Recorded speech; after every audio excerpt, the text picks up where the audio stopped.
அன்பான இனிய உறவுகளுக்கு இங்கே பாட்டி என்ன பண்ணுறாங்க, யமுனாவும் மருமக விட்டு தங்கச்சி இல்லையா, அதனால் அவங்க வீட்டுக்கும் கால் பண்ணி சொல்கிறாங்க. அதுக்கப்புறம் நிவினுக்கும் சொல்லிடுறாங்களா, அதனால் கண்டிப்பாக நாங்கள் வந்துடுறோம் அப்படின்னு சொல்லிக்கிட்டு இருக்கையில் அவங்க அம்மா வந்து கேட்டுடுறாங்க. அவங்க அம்மாவுக்கும் சொல்கிறாங்க, ஜெயாவுக்கும் பாட்டி. அடுத்து சரி சரி அப்படின்னு சொல்லிட்டு வச்சிடுறாங்களா.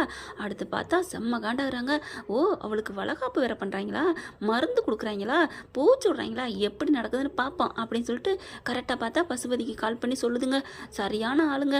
பார்த்தா பசுபதி என்ன பண்ணுறான், ஓ அதுங்க ரெண்டு வீட்டுக்கு வந்துருச்சுங்களா, வளகாப்பு பண்ணுறாங்களா, இல்லை வளகாப்பு இல்லை மருந்து கொடுக்குறாங்களா, சரி விடு தங்கச்சி, எப்படி அவங்க நல்லா புள்ள பெப்பான்னு பார்ப்போம், அம்படித்தான் வீட்டை விட்டு போயிட்டா அப்படி இப்படின்னு பார்த்தா இப்படி நடக்குதா அப்படின்னு சொல்லிட்டு அந்த தகவலை ராகினிகிட்ட சொல்கிறாங்க. ராகினி கொதிச்சு போகிறாங்க. என்னது, அவள் கர்ப்பமாக இருக்காளா, என்னப்பா சொல்கிற, ஐயோ என்னால் தாங்க முடியலையே, ஐயோ ஐயோ அப்படின்னு போட்டு அடிச்சுக்கிறது, அங்கிட்டு இங்கிட்டு கையை வச்சு குத்திக்கிறது. அப்படியே பார்த்தா செம்ம காண்டாகுது. அஜய் வர சொல்லுங்கள், அஜயை கூப்பிடுங்கன்னு சொல்லி கூப்பிட்டு வச்சுட்டு செம்ம கடுப்பு கடுக்குதுங்க. என்ன நினச்சிட்டு இருக்க, என்ன ராகினி நான் என்ன பண்ண முடியும் அப்படின்னு கேட்க, அவங்க ரெண்டு பேரும் மாசமானா நான் என்னம்மா பண்ணுறது, நானா பொறுப்பு, நானா கொடுத்தேன் அப்படி இப்படிங்கிறாரு. இங்கே பாரு, அறிவு இருக்கா, உன்னையெல்லாம் ஒரு மனுஷன், ஒன்று போய் நான் கல்யாணம் பண்ண பாரு அப்படி இப்படின்னு தாமதம்னு குதிக்கிறாங்க. இப்போ பாரு, அவங்களுக்கு நல்ல ஃபங்க்ஷன் பண்ண போகிறாங்களா நாளைக்கு, என்னால் தாங்க முடியலையே, அதுவும் எங்கள் அத்தைக்கே சொல்லியிருக்காங்க ஃபோன் பண்ணினா, எவ்வளோ கொழுப்பு அவங்களுக்கு, நான் சும்மா விட மாட்டேன், அஜய் நம்ம போகணும், கிளம்பு கிளம்பு அப்படிங்கிறாங்க. இல்லை ராகினி, அங்கெல்லாம் போனால் கொதிச்சு போயிருக்காங்க, விஜய் என்ன சும்மா விடாது, என்ன விடாது, அதுவும் உங்களுக்கும் பேரன் தானே, நீங்களும் பேரன் தானே அந்த வீட்டுக்கு அப்படி இப்படின்னு சொல்ல, ஐயோ என்ன பண்ணுறதுன்னு புரியலைங்களா. கரெக்டாக அன்பு அடிக்கிறாங்க. ஏன்னா அன்புக்கிட்ட சொல்லி உன் பையனுக்கு சொல்லிடு அப்படின்றாங்க. ஏன்னா அவங்க பாட்டி வந்து கேட்பால, எங்கே என் பேரண்ட்டு, அதனால கல்யாணம் என்ன பண்ணுறாங்க, அஜய்க்கு மட்டும் சொல்லு அப்படின்றாங்க. அன்பும் அஜய்க்கு கால் பண்ணி பேசிக்கிட்டு இருக்காங்க. வேகமாக வந்து பறிக்குது. என்னம்மாம்மா நீங்கள் பண்ணிக்கிட்டு இருக்கீங்க, இவ்வளோ நடந்துட்டுருக்கு அப்படிங்கல, என்னம்மா என்ன அப்படின்னு கேட்குறாங்க. ஒன்றும் தெரியாத மாதிரி நடிக்காதீங்க மாமா, அந்த காவேரி கற்பமாக இருக்காளாமே, அந்த கன்றாவி எப்படிம்மா என் வாயால் சொல்கிறது, சொல்லித்தானே ஆகணும், இப்போ அவளுக்கு ஃபங்க்ஷன் வேறு பண்ணுறாங்களா, நான் இங்கே கொதிச்சு போயிருக்கேன், அவள் ஃபங்க்ஷன் பண்ணுறாளா ஃபங்க்ஷனு, ஐயோ என்கிட்ட சொல்லாமல் விட்டீங்களே, எனக்கு தெரியாமல் போச்சே, தெரிஞ்சிருது அந்த பிள்ளைய அப்படிங்கிற அஜய் இருந்துட்டு, ராகினி அப்படிலாம் பேசாத அப்படிங்கிறாங்க. அடைச்ச சும்மா இருங்க அப்படின்னு சொல்லிட்டு, இங்கே பாருங்க மாமா, நாங்கள் ரெண்டு பேரும் அங்கே வந்தே தீரணும், இல்லைப்பா நீ வந்தீன்னா அப்படிங்கல, ஏன் நான் வந்தா சரிம்மா பரவாயில்ல வா, என் பிள்ளை வரையில நீ வர்றது கரெக்டு தான், ஆனால் ஒன்று அப்படிங்கிறாங்க. என்ன மாமா நீ வர்ற, எதுக்கு வர்ற, அவள் குழந்தை பெற்றுக்க கூடாது மாமா அப்படிங்கிறாங்க. சரி பெற்றுக்க கூடாது, அப்புறம் அவங்க பெற்றுக்காம ஏதாவது பண்ணிட்டீங்கன்னா என் பிள்ளை கூட சேர்ந்து வாழ்வியா அப்படிங்கிறாங்க. அப்படி பார்க்குறாங்க. என்ன அப்போ உன்னோட டார்கெட் வந்து காவேரியை அழிக்கணும், அவ்வளோதான், மற்றபடி என் பிள்ளைய நீ ஏற்றுக்க மாட்டேன். ஐயோ மாமா, உங்கள் பிள்ளையோட தானே மாமா நான் இருக்கேன், எங்கே இருக்கிற, பேருக்கு இருந்து என்ன புண்ணியம், இங்கே பாரு என் பிள்ளையோட வாழ்கிறேன்னு சொல்லு, வாக்குறுதி கொடு அப்படின்னா நான் உன்னை கூப்பிட்டுக்கிறேன் அப்படிங்கிறாங்க. பார்க்குறாங்க. சரி நமக்கு காரியம் பெருசு, இவங்ககிட்ட சரி சொல்லிடுவோம் அப்படின்ட்டு, சரிமாம்மா அந்த பிள்ளை இல்லாமல் பண்ணணும், காவேரி நான் தோக்கடிக்கணும், அது மட்டும் பண்ணிட்டா கண்டிப்பாக நான் உங்கள் பிள்ளையோட வாழ்கிறேன் மாமா, எங்கள் அப்பா கிட்டேருந்து சொத்து பாதி எழுதி வாங்கிக்கிட்டு நான் வர்றேன் மாமா அப்படிங்கிறாங்க. சரி சரி கிளம்பி வாங்க அப்படின்றாங்க. ரெண்டு பேரும் கிளம்பி வராங்க. இங்கே பார்த்தீங்கன்னா காவேரிக்கும் விஜய்க்கும் அப்படியே சர்ப்ரைஸாக இருக்குது. மாடியிலேருந்து இறங்கி வந்து பார்க்குறாங்க. எல்லாம் அலங்கரிச்சிருக்கு. என்ன இது, என்ன பாட்டி தாத்தா என்ன விஷயம் அப்படின்னு கேட்கல, என்னப்பா உன் பொண்டாட்டிக்கு இன்னைக்கு 5க்கு மருந்து கொடுக்குறோம், பூச்சி விடுறோம் அப்படிங்கிறாங்க. அப்படியா, அப்போ இந்த அளவுக்கு ஃபங்க்ஷன் பெருசாக கொண்டாடுவீங்களா பாட்டி? ஆமாடி காவேரி, அவங்கவுங்க மனசை பொறுத்து இருக்கு, சின்னதாக கூட ஒருத்தவங்களும் பண்ணுவாங்க, இல்லையா ஒருத்தவங்க வசதிக்கு தகுந்த மாதிரி பெருசாக கூட பண்ணலாம், நமக்கு இதுதான், ஏன்னா நீனே ஏற்கனவே சொல்லியிருக்கியாமே சிம்பிளாக பண்ணணும்னு சொல்லிட்டு என் பேரன் சொல்லியிருக்கான் அப்படிங்கல. விஜய் பார்க்குறாங்க. இதெல்லாம் எப்போ நடந்துச்சு அப்படின்னு கண்ணாலே கேட்க, சும்மா விட அப்படிங்கிறாரு. போயிட்டு போ, பொழைச்சிப்போ, எந்த ஒரு தற்பு தண்டனையாக இருந்தாலும் நம்ம ரூமில் வச்சு உனக்கு கொடுத்துக்கிறேன் அப்படிங்கிற மாதிரி பேச, உங்கள் கடமை என் பாக்கியம், நீங்கள் என்ன வேணாலும் செய்யலாம் மேடம் அப்படிங்கிறாரு. அப்புறமா தாத்தா அதெல்லாம் கவனிச்சுட்டே இருந்துட்டு, விஜய் நீங்கள் ரெடி ஆகுங்க, எல்லாருக்கும் சொல்லியாச்சு. என்னது எல்லாருக்கும் சொல்லியாச்சா, அம்மாவுக்கு சொல்லியாச்சா, என் தங்கச்சிக்கு சொல்லியாச்சா அப்படின்னு கேட்க, எல்லாருக்கும் சொல்லியாச்சுடி அம்மா, உங்களுக்கு எந்த வேலையும் இல்லை, நீங்கள் இந்த ட்ரெஸ்ஸை மாற்றிட்டு அழகாக வந்து நிற்கிறீங்க உட்காடுறீங்க, நாங்கள் மருந்து கொடுக்க போகிறோம், அவ்வளோதான். மருந்தா, என்ன மருந்து பாட்டி அப்படிங்கல. விஜய் என்ன பண்ணுறாரு, பாட்டி மருந்துன்னா ஃப்ரிட்ஜில் வச்சு நானும் தாத்தாவும் குடிப்போமே அந்த மருந்தா அப்படின்னு சொன்னேன். நங்குன்னு கொட்டுறாங்க காவேரி.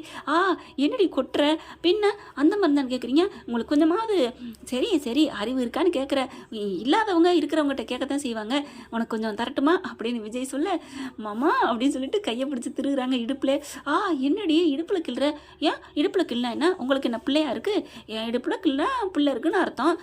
ஆமாம், உன் இடுப்பில் கிள்னா எப்படி கத்துற, டேய் மக்கு மாமா அதான் சொல்லிட்டேன்ல என் வயிற்றுல பிள்ளை இருக்குன்னு, அப்புறம் இடுப்பில் கிள்ளலாமா, உங்கள் பிள்ளை மேலே தானே வலிக்கும், இதை ஒன்று சொல்லே லாக்காக்குறீங்கடி அப்படிங்கிறாரு. ஐயோ பேச்சை விடுங்கப்பா, 2 பேரும் அடிச்சுக்கிறத என்ன விடவே இல்லையா, கல்யாணி என்ன நினச்சிட்டு இருக்க, அவங்க 2 பேரோட அழகே அவங்க சின்னதாக செல்லமாக அடிச்சுக்கிறது தாம்மா அப்படிங்களா அப்படின்னு கேட்க, என்ன அப்படிங்களாங்கிற, அவங்களோட காதல் ரொமான்ஸை விட அவங்களோட ஊழல் சண்டை தாம்மா வீக்கா ஃப்ரெண்ட்ஸுக்கே ரொம்ப பிடிக்கும், நீ வேணால் கேட்டு பாரு என்ன ஃப்ரெண்ட்ஸ், நான் சொல்கிறது சரியா தப்பான்னு காமெண்ட்ஸில் சொல்லிடுங்க.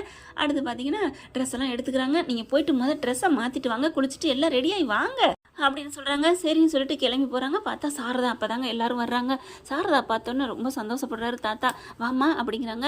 அந்த வீட்டில் இதை விட்டு போகையில் எப்படி சண்டை இந்த அடிதடியாக போனோம், ஆனால் இப்போ எவ்வளோ சந்தோஷத்தோடு வந்திருக்கோம் அப்படிங்கிறாங்க. வாமா கங்கா அப்படின்னு கூப்பிட்றாங்க. அப்படிங்கிறாங்க. ஏன்னா டைவர்ஸில் பத்திரத்தில் கையெழுத்து கேட்டவங்கன்ட்டு பாட்டி மேலே இவங்க கோவமாக இருக்காங்க. அடுத்து பார்த்தா இவங்க போயிடுறாங்க. என் பொண்ணை போய் பார்த்துட்டு வரேன் அப்படின்னு சாரதா போகிறாங்க. இப்போ தான் ட்ரெஸ்ஸை மாற்றிட்டு வர போயிருக்காங்க, போங்க அப்படிங்கிறாங்க. சாரதா மேலே போகிறாங்க. இவங்க பார்த்தா நம்ம தலைவிக்கு தலைவன் புடவை கட்டிக்கிட்டு இருக்காரு. அழகாக புடவை சூப்பராக கட்டி விட்டு அழகாக மேக்கப் பண்ணி என்ன ஒரு அம்சமாக அப்படி தான் தலையை சீவிடுறாரு. இருடி அப்படின்னு சொல்லிட்டு, என்னம்மாம்மா இப்படிலாம் பண்ணக்கூடாது, இரு நான் அந்த கிளிப்பை போட்டுக்கிறேன் அப்படின்னு சொல்லிட்டு சீப்பை வாயில் வச்சுக்கிட்டு கிளிப்பு போடுறது என்ன, அப்படியே பூவை எடுத்து அழகாக வைக்கிறது என்ன, அப்படியே பார்க்குறாங்க நம்ம சாரதா. அப்படியே பார்த்துட்டு சொக்கி போகிறாங்க. ஐயோ இப்படி ஒரு மருமையை கெடுத்து வைக்கணும், யாருக்குமே கிடைக்காத மருமை அப்படின்னு சொல்லிட்டு, அப்படியே என் கண்ணே பட்டு போச்சு போ அப்படின்னு சாரதா சொல்ல படக்குன்னு திரும்புகிறாங்க. ஐயோ அப்படின்னு சொல்லிட்டு, என்னத்த என்ன கண்ணு போட்டு போச்சுங்கிறீங்க, நான் அழகாக புடவை கட்டி விட்டுருக்கேனே. ஐயோ தம்பி, நான் அதை சொல்லலை, நீங்கள் 2 பேரும் இப்போ இருந்தது, நீங்கள் பேசிக்கிட்டது, நீங்கள் பண்ணினது, இதெல்லாம் பார்த்து கண்ணு பட்டு போச்சுன்னு சொன்னேன் தம்பி அப்படிங்கிறாங்க. அம்மா அப்போ நீ ஒட்டு கேட்டியா, இல்லடி நான் ஒட்டெல்லாம் கேட்கலடி, பொய் சொல்லாத, அப்புறம் எல்லாத்தையும் சொல்கிற, நான் ஒட்டு பார்த்தேன்டி கேட்டேன்டி, 2மே தாண்டி. ஐயோ என் மாமியார் கூட காமெடி பண்ணுறாங்களே அப்படிங்கிறாரு. அதுக்கப்புறம் அப்படியே எந்திரிக்கிறாங்க காவேரி. எந்திரிச்சதுக்கப்புறம் அப்படியே மேலேருந்து கீழே வரைக்கும் பார்க்குறாங்க. காவேரி நீ அழகு தேவதடி அப்படின்னு கட்டி பிடிச்சி நெத்தியில் முத்தம் கொடுக்குறாங்க. ஆஹா அப்படின்னு இங்கே விஜய் இங்கிட்டு திரும்புகிறாரு. காவேரி அதை நோட்டுடுறாங்க. சரி அப்படின்ட்டு, அம்மா எப்போம்மா வந்தேன், இப்போ தான் நான் வந்தேன், அக்கா தங்கச்சிலாம் அவங்களாம் கீழே தான் இருக்காங்க, நீ வா கீழே இறக்கி அப்படின்னு சொல்லிட்டு சாரதா போகிறாங்க. அம்மா என்னம்மா அதுக்குள்ளே போகிற, இப்போ தான் நான் வந்தேன், இப்போ தான் வந்தேன், நீங்கள் 2 பேர் இருக்கீங்க, நான் அப்புறம் வர்றேன், நான் என்னத்துக்கு சிவ பூஜையில் அப்படின்ட்டு போகிறாங்க. நான் அங்கே தானே இருக்க போகிறேன் அப்படின்ட்டு போகிறாங்களா.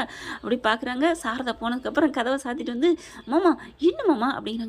நான் என்னடி பண்ணேன், எங்கள் அம்மா எனக்கு முத்தம் கொடுத்தோன்னே நீங்கள் அப்படியே சிலுத்துக்கிட்டு திரும்புறீங்க, அதை பார்த்துட்டாங்க எங்கள் அம்மா, அதான் கோச்சிட்டு போகிறாங்க. அவங்களாம் ஒன்றும் கோச்சிட்டு போகலடி, நான் பொண்ணும் மாப்பிள்ளையும் சந்தோஷமாக இருக்கணும்னு அவங்க நினைக்கிறாங்க, அதான் விட்டு கொடுத்துட்டு போயிட்டாங்க. என் மாமியா நல்ல மாமியா, வெரி நைஸ் மாமியா, நைஸ் மாமியா, ஏன்டா அப்படி திரும்பின அப்படின்னு கேட்க, பின்ன நான் கொடுக்குற இடத்துலலாம் அவங்களாம் கொடுத்தா என்னால் தாங்க முடியுமா என்ன அப்படின்னு சொல்ல, ரொம்ப ஓவராக பில்டப் கொடுக்காதடா அப்படின்னு சொல்லிட்டு மூக்கை பிடிச்சி கிள்றாங்க. காவேரி மூக்கை கிள்ளினா உனக்கு தான் ஆபத்து, ஏன் மூக்கை கிள்னா எனக்கு மூடு ஆகுதுடி, அதுலேயும் நீ இப்படி இருக்கிற அப்படின்னு சொல்லிட்டு படக்குன்னு கட்டி பிடிச்சிடுறாங்க. மாமா எல்லா நகையும் போட்டிருக்கேன், குத்து மாமா அப்படிங்கிறாங்க. குத்துனா பரவாயில்ல கலட்டிடுவான். மாமா அது இப்போ கலட்டக்கூடாது, ஓஹோ இப்போவே ஹிண்டு கொடுக்குறீங்களா, ஃபங்க்ஷன் முடிஞ்ச உடனே, ஃபங்க்ஷன் முடிஞ்சால் கலட்ட தானே போகிறாங்க, அவங்க கலட்ட மாட்டாங்கடி, நான் கலட்டுறதாண்டி கிக் இருக்குது. ஐயோ மாமா நீங்கள் நாட்டி போயிட்டீங்க வர அப்படிங்கிறாங்க. ஐயோயோ நாட்டி ஆகாட்டியும் ஏன் நாட்டி ஆகலேன்னு கேட்குறது, என் அழகு பொண்டாட்டி இருடி அப்படின்னு சொல்லிட்டு அப்படியே நெத்தி வாரி அப்படியே சடக்கு சரிகிறாங்க. அப்படியே சடன்னு விடியுது, அப்படியே சொடக்கு பறியுது. அவங்களுக்கு சந்தோஷம் தாங்கலை காவேரிக்கு. மாமா அப்படின்னு சொல்லிட்டு அப்படியே தூக்கிடுறாருங்க. காவேரி தூக்கி ஒரு சுற்றுறாங்க. எவ்வளோ அழகு என் பொண்டாட்டி அப்படின்னு சொல்லிட்டு. ஓகே ஃப்ரெண்ட்ஸ், இந்த பதிவு உங்களுக்கு பிடிச்சிருந்துச்சுன்னா உங்கள் பொண்ணான கையில் ஒரு லைக்கை போட்டு சப்ஸ்கிரைப் பண்ணிடுங்க. Thank you friends.